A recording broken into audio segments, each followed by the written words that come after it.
You know, it's really hard to be last because I'm the longest-winded.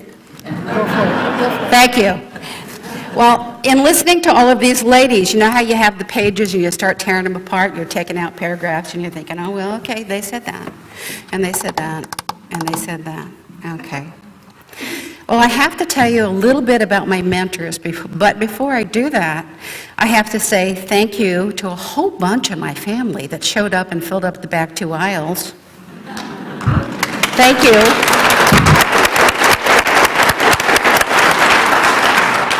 And also, I noticed a few of my male mentors in the audience.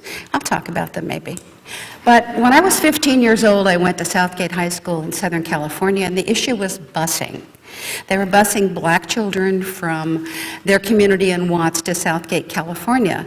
And one of the things that I did, and yes, boys, I did skip school. I went downtown Los Angeles and picketed, and I became a member of CORE, Congress of Racial Equality. I'm mumbling. But I never got the card because I was not 18 yet. So I never got the piece of paper to show I really did this, but they knew me. And while I'm sitting there in the hallways and we're having this set-in, I learned a lot about politics from Dr. Suber and a lot of other people from CORE. I then married and went to Omaha, Nebraska, and I joined this book club. And I suggested, of all things, to read Feminine Mystique. What can I tell you? I was in the wrong book club, folks. Eventually, I got to Anchorage, Alaska, and like they said, I did have a degree. And I started looking, once this lawsuit started, and thank you, I saw someone out here who was the, I'm not sure of your exact title, chair of the State Human Rights Commission. Is that right, Neil? Yes. Is that it? Neil Thomas.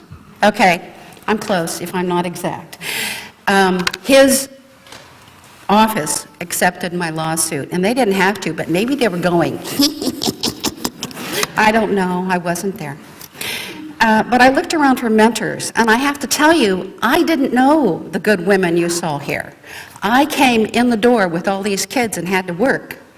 And so I didn't have the opportunity to meet some of those women, but there were many good women at East Anchorage High School that helped me, gave me advice, and because there had been no women with this particular lawsuit or these issues before in the state of Alaska, I found the International Association of Women Police.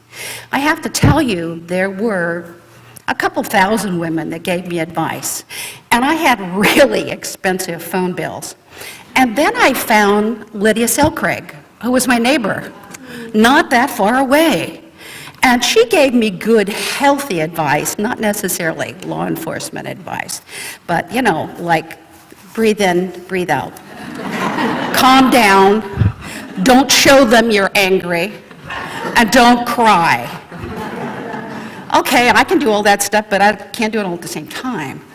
Then Holly Plug drugged me to the Alaska Women's Political Caucus, and I met a wealth of wonderful mentors, many of whom are in this room and on this stage. And I didn't necessarily have to ask them so many questions about the lawsuit because now I was seriously inundated into it. But after 2 years, I finally was hired. And there are a lot of stories I can tell you after those folks retire, or maybe after they're deceased. But there's not a lot of stories I can tell you about being a police officer. I did write a little tiny story that's in Chicken Soup for the Soul 4. I have to look at Jane because I signed hers once. And it does talk about saying thank you. But I know that the women that are in this room and the other 105 plus didn't do the jobs because they wanted you to say thank you. They did the jobs because they loved their jobs and they loved doing what they were doing to help other people. So I have to say thank you very much for this award, and I have to say for all those women also, thank you.